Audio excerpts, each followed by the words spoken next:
कानूनी तौर पर जिला मजिस्ट्रेट के पास एक अपील होती है जो मैंने आपको बताया, और जिला मजिस्ट्रेट के फैसले के खिलाफ चीफ इलेक्टोरल ऑफिसर के पास भी सेकंड अपील होती है।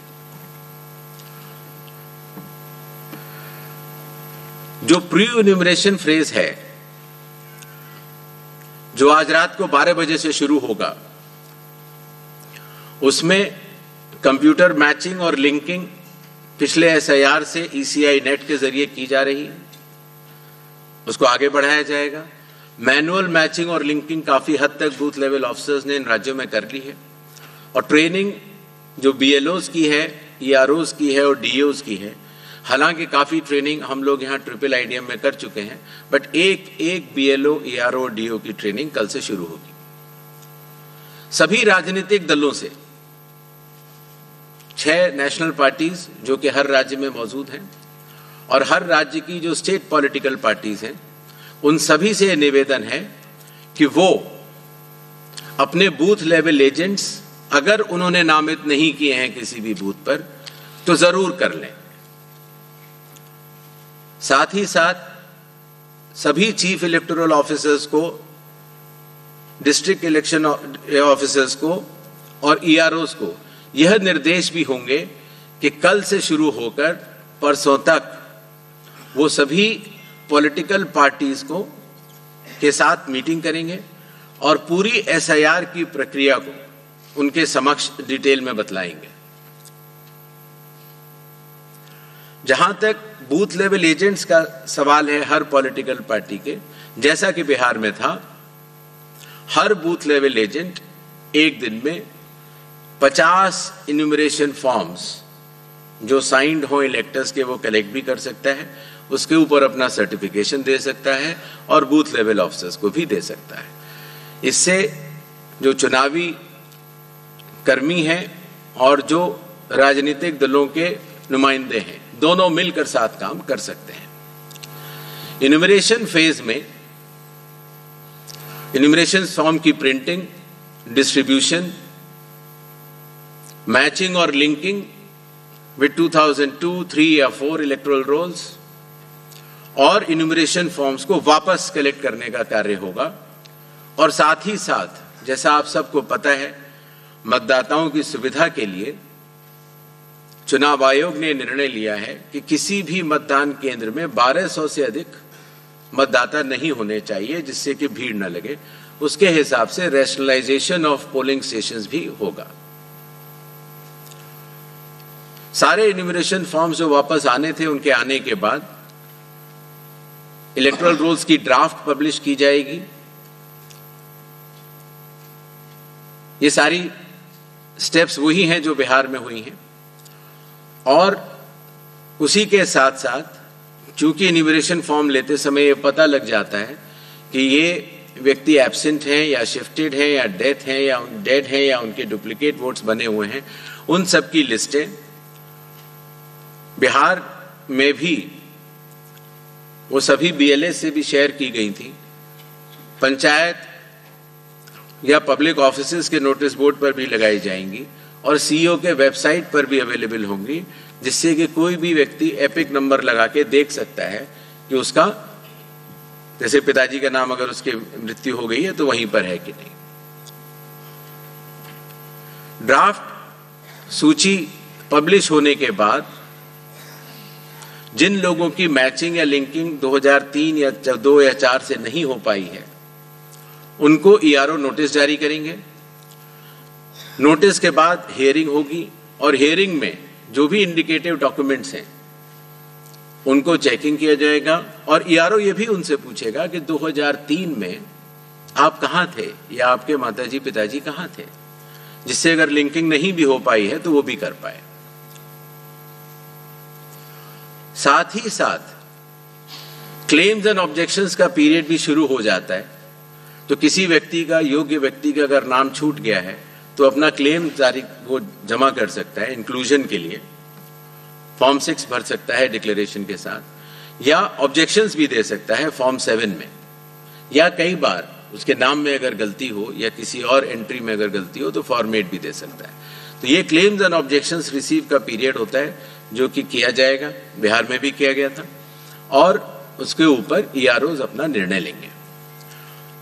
ये कार्य पूर्ण होने के बाद फाइनल रूल्स पब्लिश होंगे और उसके बाद 15 दिन का समय जिला मजिस्ट्रेट के पास फर्स्ट अपील देने का और उसके बाद CEO के पास सेकंड अपील देने का, सभी के पास ये कानूनी मार्ग उपलब्ध होगा।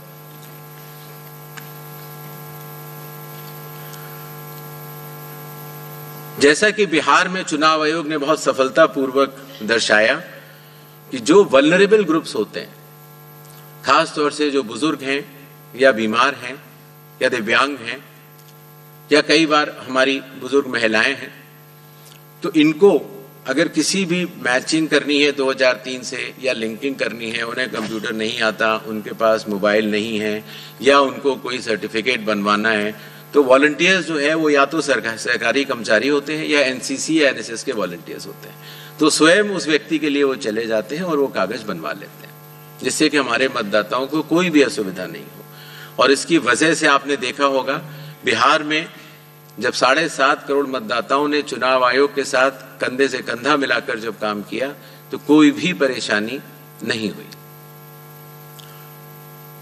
इस फेज में SIR के समय 1200 तक हम पोलिंग स्टेशंस को भी रैशनलाइज कर लेंगे और कुछ नए पोलिंग स्टेशंस भी खोले जाएंगे जो कि बदलाव के साथ साथ हाई राइज बिल्डिंग्स में भी होंगे या गेटेड कॉलोनीज में या कई बार जो स्लम क्लस्टर्स छूट गए हैं वहां पर। इस विषय पर जो ड्राफ्ट पब्लिश होता है उसमें पॉलिटिकल पार्टी से DOs चर्चा भी करते हैं और उसके बाद ये 1200 हर पोलिंग स्टेशन की अलग अलग मतदाता सूची प्रकाशित की जाती है। ये ध्यान रखना होगा कि एक बूथ पर एक फैमिली के या एक घर पर रहने वाले सभी लोगों का नाम एक ही जगह आ जाए, उससे मतदाताओं को बहुत सुविधा होती है और बिहार में इसमें काफी लोगों ने मिलकर अच्छा काम किया।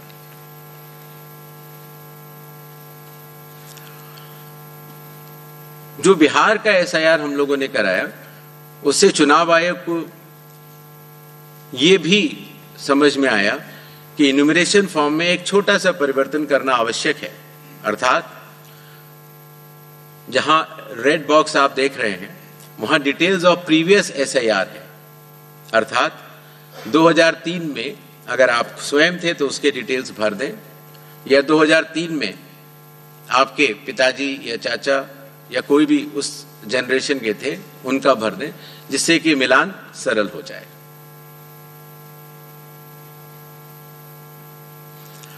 जो इन्यूमरेशन फॉर्म दिया जाएगा उसमें काफी चीजें प्री प्रिंटेड होंगी। मतदाता का नाम, उसका एपिक नंबर, उसका पता, सीरियल नंबर, पार्ट, कौन सी असेंबली है और उसका पुराना फोटो।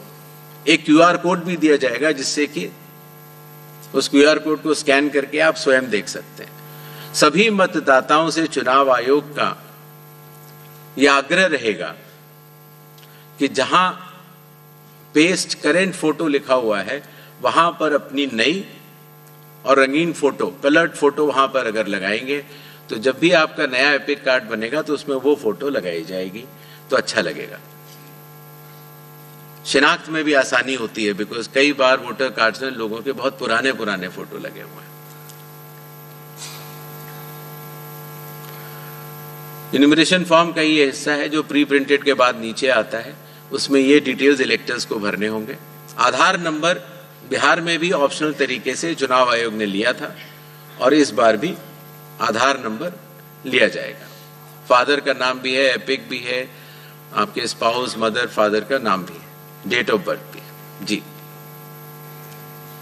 जो प्रीवियस SIR के जो 2 खाने मैंने आपको बताए थे उसमें स्वयं का अगर नाम है तो पहला जो बाईं तरफ वाला बॉक्स है जिसमें इलेक्टर का नाम, एपिक अगर उसका है उस समय तो, बिकॉज 2003 में कई लोगों के पास एपिक नंबर नहीं था। रिलेटिव का नाम, कई बार फादर का नाम होता है और रिलेशनशिप तो वहां पर फादर होगा। किस जिले में है, जैसे ही आप जिला लिख देंगे या स्टेट या AC लिख देंगे तो जो सारी जो मतदाता सूची पूरे देश की अवेलेबल है 2003 में, उससे सेलेक्ट करना और उससे मैचिंग करना बहुत आसान हो जाता है। इसी तरीके से अगर आपका नाम नहीं है 2002, 3 या 4 की मतदाता सूची में तो आप अपने फादर, मदर या जो भी उस श्रेणी के जो रिलेटिव्स हैं उनके डिटेल भर सकते हैं, तो उससे भी ये मैचिंग सरल हो जाती है। क्लेम्स एंड ऑब्जेक्शंस के पीरियड में फॉर्म 7 और फॉर्म 8 की आवश्यकता पड़ती है, और फॉर्म 6 तो खैर चूंकि इन्यूमरेशन फेज में ही कलेक्ट कर ले रहे हैं। बिहार में हम लोगों ने उसको बाद में किया था, लेकिन इस बार हम शुरू से ही कर ले रहे हैं।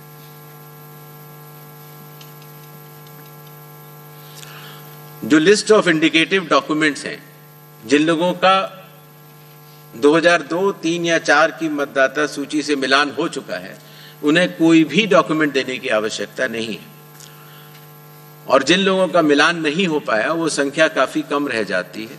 सिर्फ उन्हीं लोगों को ये इंडिकेटिव डॉक्यूमेंट्स देने होंगे जो बिहार में थे 11 वो, और आधार कार्ड, नागरिकता का प्रमाण चूंकि नहीं है तो वो आइडेंटिटी पर्पस के लिए लोग दे सकते हैं। नेक्स्ट, ये वो 12 राज्य हैं जहां पर कल से एसआईआर शुरू होने वाला है। Andaman and Nicobar island union territory, state Chhattisgarh, Goa, Gujarat, Kerala union territory Lakshadweep, Madhya Pradesh, Puducherry union territory, Rajasthan, Tamil Nadu, Uttar Pradesh, west Bengal, इन 12 राज्यों में कुल मतदाता 51 करोड़ के लगभग हैं। लगभग 5,33,000 बूथ लेवल ऑफिसर्स इस महान कार्य में अपना योगदान देंगे। लगभग 7,64,000 बूथ लेवल एजेंट्स जो पार्टीज द्वारा नामित हैं वो इसमें अपना योगदान देंगे, और लगभग 10,500 EROs और लगभग 321 कलेक्टर्स। ये पूरी चुनावी कर्मियों की जो टीम है वो इस एसआईआर की फेज 2 में कार्य करेगी और इसको सफल बनाएगी। शेड्यूल, प्रिंटिंग और ट्रेनिंग का कार्य कल से शुरू होगा और 3 नवंबर तक चलेगा। हाउस टू हाउस इन्यूमरेशन 4 नवंबर से 4 दिसंबर तक।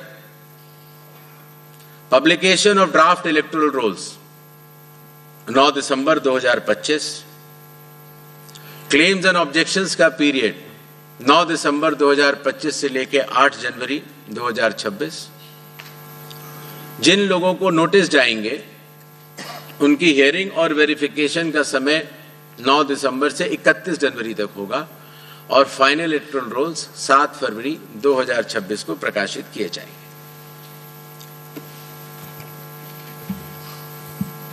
धन्यवाद।